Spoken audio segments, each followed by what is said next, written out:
السلام علیکم and welcome to ذرا ہٹ کے. اور ہم اور ہماری پوری ٹیم کی جانب سے آپ سب کو یوم پاکستان مبارک ہو. میرے ساتھ ہے وسعت اللہ خان اور پاکستان کے پاگل پن سے ہزاروں میل دور دبئی سے ہمیں جوائن کر رہے ہیں منتری جی شاہزیب جیلانی. منتری صاحب میں ان کو اس لیے کہہ رہا ہوں کیونکہ آج ان کا تھوڑا سا تھینک یو ایگزیکٹلی پکا رائجن کا ٹھپا تو لگ گیا آج کے بعد. جی آپ نے آج پاکستان ڈے منایا, میں نے آج ریپبلک ڈے منایا. یار اب بس اب یہاں پہ رک جائے. پاکستان ڈے آج پاکستانی قوم بری طرح سے تقسیم ہوئی ہے.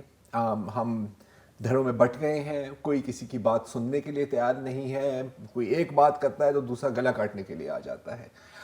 لیکن آپ بے فکر رہیں کیونکہ حکومت پاکستان کی پوری کوشش ہے کہ اس قوم کو متحد کیا جائے.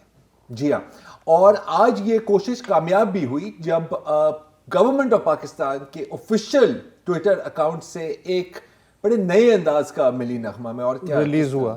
میں نے تو اسے کوئی 20 بار ہی دیکھا ہے. آپ نے 20 دیکھا؟ بار میں نے کم از کم 50-60 بار دیکھ لیا, اور میں چاہوں گا کہ میں آپ کے ساتھ بھی شیئر کروں اور پھر آپ کو سمجھ آ جائے گی کہ قوم متحد کیوں ہوئی.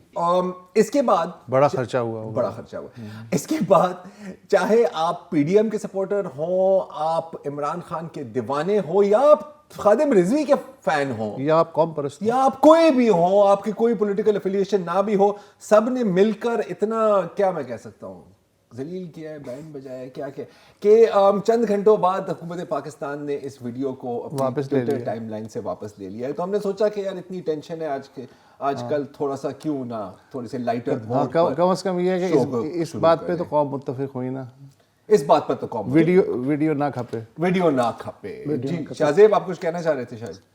نہیں میں یہی کہہ رہا تھا کہ یہ پتہ نہیں گورنمنٹ آف پاکستان نے بنایا, آئی ایس پی آر نے بنایا, کچھ یہ میرا خیال ہے گورنمنٹ آف پاکستان کی پیشکش تھی. یہ جہاں سے بھی آیا ریاست کی طرف سے آیا. سر کوئی فرق ہے تو مجھے بتائیں نا, کون بنائے, کیا بنائے, کس لیے بنائے.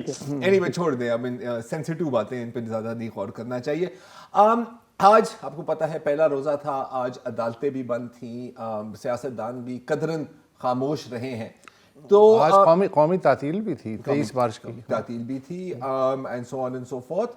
لیکن اب کل جیسے آپ کو پتا ہے الیکشن کمیشن آف پاکستان کا ایک آرڈر آیا تھا. اب اس وقت تو پورے آرڈر پڑھنے کی شاید اتنی فرصت نہیں ملی تھی, تو جو اس کی آپریٹنگ پارٹ تھے وہ ہم نے پڑھے تھے. آج ظاہر ہے کہ پوری چیز ہمارے سامنے ہے, اور جو ٹپکل انداز میں ویئر ایز سے اگر آپ آگے نکلیں تو بڑی مزیدار چیزیں ہوتی ہے. کہ جیسے جب بات ہو رہی ہے نا, آپ کو پتا ہے کہ یار دیکھیں الیکشن کیسے ہو سکتے ہیں. الیکشن نہیں ہو سکتے کیونکہ ایک تو آپ کے پاس پیسے نہیں ہیں, اور دوسری کہ آپ کی جو سیکیورٹی کے حالات ہیں نا وہ بہت خراب ہے. شاید اتنے خراب کبھی زندگی ہمارے پاکستان کی پوری تاریخ میں نہیں ہوئے کہ آپ کو الیکشن نہ کرانے پڑے. تو بڑی مزیدار اس پہ باتیں ہیں. اور جو تیسرے پیج پر ایک چیز ہے وہ ذرا میں تھوڑا سا پوائنٹ آؤٹ کرنا چاہ رہا ہوں, اور وہ یہ ہے کہ اس میں ذکر کیا گیا کہ جی chief secretary of inspector general police Punjab کے ایک ملاقات ہوئی, میٹنگ ہوئی کمیشن کے سامنے 8 فروری 2023 کو, جس میں مختلف دہشت گرد حملوں کی نشاندہی کی گئی. کہ جیسے کہ 30 جنوری کو 2 آئی ایس آئی افسران کو خانوال میں شہید کیا گیا. پھر توسا میں 13 جنوری کو ایک حملہ ہوا پولیس اسٹیشن پر, میاں والی کا ذکر ہوا 31 جنوری کو, آپ کو پتہ ہی ہوا ہے. اور مزیدار بات ہے کہ اس کے اندر ایک جعفر ایکسپریس ٹرین ہے, آپ کو پتہ ہے ساہیوال کے قریب, اس پر ایک بم دھماکہ ہوا تھا, آئی ای ڈی بلاسٹ, اور وہ ہوا تھا 16 فروری 2023 کو. تو یہ بڑی ایک کیا کہہ سکتے ہیں انٹرسٹنگ بات ہے کہ 8 فروری کی میٹنگ میں 16 فروری کے حملے پر بات ہو رہی ہے. تو اب یا تو یہاں پہ کوئی نوسٹراڈامس بیٹھا ہوا ہے, یا شاید یہ کیا ہوا ہے یہاں پہ. وہ نہیں, مسئلہ یہ ہے کہ دیکھو قیادت وہ ہوتی ہے جو کل کو بھی دیکھ لے, ہاں, ورنہ تو عام سیاست اسٹیٹس مین, اور اس میں یہی تو فرق ہے نا کہ اسٹیٹس مین دیوار گزرے ہوئے دن کو تو کوئی بھی دیکھ سکتا ہے کہ فیوچر.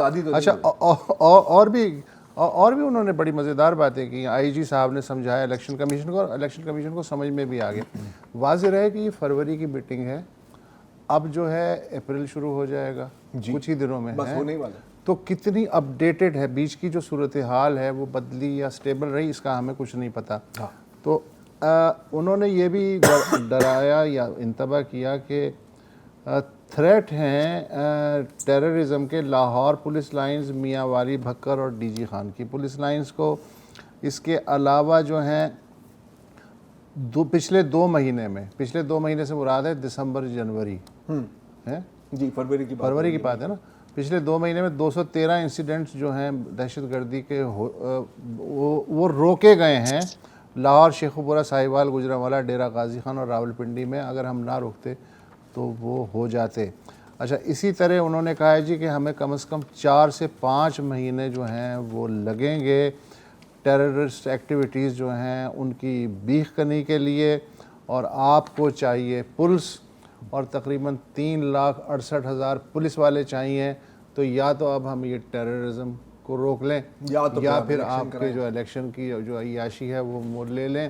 اور ہم کیسے کر سکتے ہیں، اس کے ساتھ ہمیں رینجرز کی بھی ضرورت پڑے گی، آرمی کے جوانوں کی بھی ضرورت پڑے گی. تو ان سے پوچھتے ہیں. اچھا، یہ پرانی بات ہے جو الیکشن کمیشن نے شامل کی ہے. میرا صرف یہ کہنا ہے، اچھا میں الیکشن کمیشن کے ساتھ ہوں کہ بھائی وہ فزیکلی تو ہر جگہ کتنے 5 رکنی ہے نا، اب وہ ہر پولنگ اسٹیشن پہ تو نہیں کھڑے ہو سکتے نا، انہیں بہرحال اسٹیٹ کی مدد تو درکار ہے، اور اسٹیٹ ہے معذور. اور انہوں نے کھلا بتا دیا ہے کہ جی یہ مسائل ہیں. اب مسئلہ یہ ہے کہ 2008 میں الیکشن ہوئے تھے بی بی کی شہادت کے بعد، اور پھر 2013 میں بھی الیکشن ہوئے تھے. 2008 کے الیکشن میں بی بی ہائی ویلیو ٹارگٹ جب گئے، اور اس سے پہلے کارساز کا حملہ ہوا، اس کے باوجود جو الیکشن ہوئے تو وہ الیکشن کمشنر پلس جس نے 2013 میں اے این پی کی پوری قیادت تقریباً ختم ہونے کے باوجود 2013 کے الیکشن کروائے، میرا خیال ہے کہ اس کے خلاف ایک کارروائی ہونی چاہیے عدالتی لیول پہ کہ انہوں نے اتنے خراب حالات کے باوجود وہ الیکشن کیوں کروائے اور ہزاروں سیکیورٹی فورسز کے جوانوں کی جان کو اور عام ووٹروں کی جان کو خطرے میں ڈالا. تو میرا خیال ہے اگر اس کرائیٹیریا پہ میں یقین کر لوں.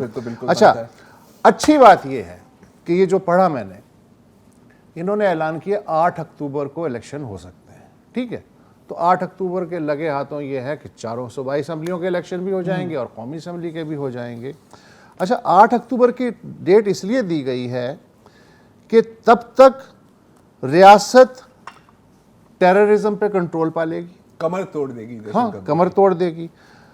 الیکشن کمیشن جس میں خدشہ ظاہر کیا گیا کہ الیکشن کے جو پریزائڈنگ آفیسر ہیں اور پولنگ آفیسرز ہیں ان کے اغوا کا بھی خطرہ ہے، اسی خط میں ہے، اسی رپورٹ میں، تو وہ خطرہ بھی ٹل جائے گا اکتوبر تک.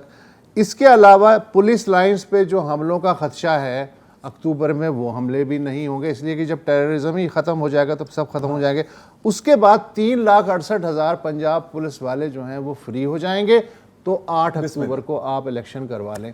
تو کتنی اچھی ڈیڈ لائن ہے، یہ خوشخبری ہے میرے حساب سے کہ اگلے 5-6 مہینے میں ہم ٹیررزم سے اتنی نجات پالیں گے کہ الیکشن منعقد. پتہ ہے آپ کے بارے میں جو سب سے مجھے جو اچھی بات لگتی ہے نا، وہ ہے کہ آپ نا ہمیشہ کوئی نہ کوئی پازیٹیو چیز نکال کے لاتے ہیں. ہاں، اور جو جعفر ایکسپریس پہ حملے کی مثال دی گئی نا، اس کے بعد تو سوال ہی نہیں پیدا ہوتا کہ یار کیسے الیکشن ہو سکتے ہیں. آگے ہو گیا. جی شاہزیب.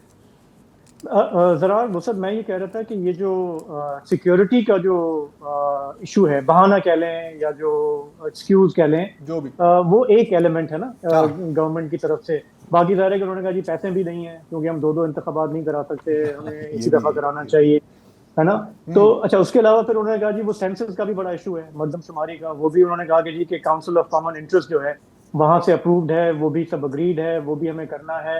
ہم یہ نہیں کر سکتے کہ ہم ایک صوبے میں پرانے پہ کرائیں پھر بعد میں ہم نئے پہ کرائیں.